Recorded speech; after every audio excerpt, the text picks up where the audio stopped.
मन के गंदे विचारों को खत्म करने के लिए बुद्ध की एक और कहानी है जो हमें सिखाती है कि विचारों को कैसे नियंत्रित किया जाए। नंद की कहानी। भगवान बुद्ध के शिष्य थे नंद, जो बुद्ध के चचेरे भाई भी थे।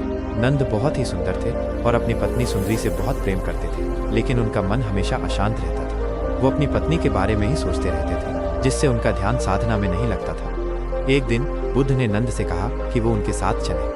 बुद्ध ने अपनी शक्ति से नंद को एक पहाड़ी के ऊपर पहुंचा दिया। वहां नंद ने एक मादा बंदरिया को देखा जो बहुत ही बदसूरत थी। बुद्ध ने नंद से पूछा, नंद, तुम मुझे ये बताओ कि तुम्हारी पत्नी सुंदरी और ये बंदरिया, इन दोनों में से कौन ज्यादा सुंदर है? नंद ने बिना सोचे समझे जवाब दिया, भंते, इसमें क्या सोचना, मेरी पत्नी तो स्वर्ग की अप्सराओं जैसी सुंदर है और ये बंदरिया तो उसके सामने कुछ भी नहीं है। दोनों की तुलना हो ही नहीं सकती।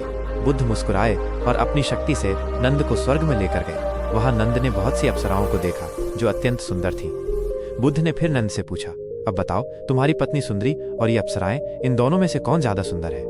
नंद अप्सराओं की सुंदरता देखकर चकित रह गए। उन्होंने कहा, भंते, मेरी पत्नी सुंदरी इन अप्सराओं के सामने उस बंदरिया जैसी ही है। ये सुनकर नंद को अपनी मूर्खता का एहसास हुआ। वो समझ गए कि जिस सुंदरता के पीछे वो भाग रहे थे वो तो क्षण भंगुर है और उससे भी अधिक सुंदर चीजें इस दुनिया में मौजूद हैं। बुद्ध ने नंद से कहा, नंद, जिस सुंदरता के पीछे तुम भाग रहे थे वो तुम्हें सिर्फ दुख और अशांति ही दे रही थी।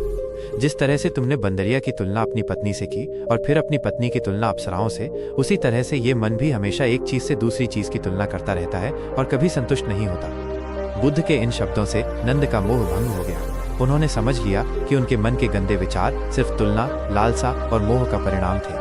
उन्होंने अपनी पत्नी के प्रति मोह को छोड़ दिया और अपने मन को एकाग्र करके ध्यान साधना में लग गए। कहानी से सीख। ये कहानी हमें सिखाती है कि हमारे मन के गंदे विचारों का मुख्य कारण लालसा, ग्रीड और तुलना, कंपैरिजन है। लालसा को त्यागे।